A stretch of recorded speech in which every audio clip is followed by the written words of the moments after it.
Programang ito ay rated SPG. Striktong patnubay at gabay ng magulang ang kailangan. Maaaring may masiselang tema, lengguwahe, karahasan, sexual, horror o droga na hindi angkop sa mga bata.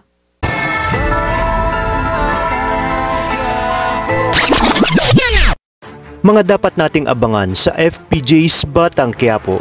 Mainit ang ulo na babalik si David sa kanilang bahay kung kaya't magugulat sina Tess at Camille dahil kakasabi lang ni David na mawawala siya ng matagal, ngunit heto siya ngayon. Wala pang ilang oras ay bumalik na. Sinabi ni Noy na mukhang nakatotoo ang sinabi niya na na-fired na nga itong si David. Pasigaw naman na sasagot si David na kaya siya minamalas ay dahil sa pakikialam ng mga taong naroroon. Sa kabilang banda, nagtataka na nga si Camille sa mga ikinikilos ni David kung kaya't dito na siya gagawa ng paraan. Habang tulog si David ay kukunin ni Camille ang cellphone ni David at dito makikita niya ang mga text ni Aling Beng at mga tawag kung saan makikita niya na sinabi ni Beng na susunduin ito ng kanyang mga tauhan para dalhin sa mansyon. Dahil sa pagkabigla ni Camille ay agad niya itong sasabihin kina Tess at Tinding.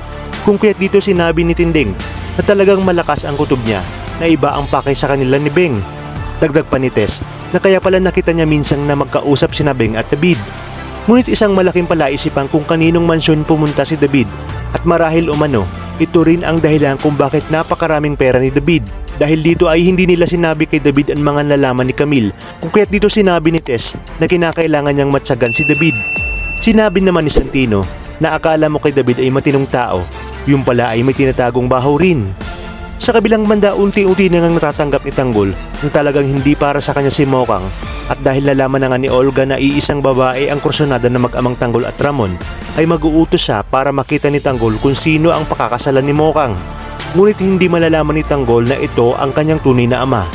Kaya naman nang makita ni Tanggol ang mga larawang magkasama sina Mokang at Ramon ay mas lalo siyang nanggalaiti sa galit sa lalaking kasama nito na siya nga ring dahilan kung bakit ibinenta ni Mokang ang kanyang puri. Sa inyong palagay, ano kayang gagawin ni Tanggol sa oras na malaman niya na ito pala ang kanyang tunay na ama?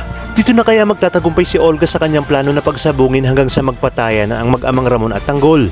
Kaya naman kapamilya, tutok lang dahil marami pa tayong dapat abangan. Dito lang sa pambansang teleserye ng Sambayanan, ang FPJ's Batang Quiapo.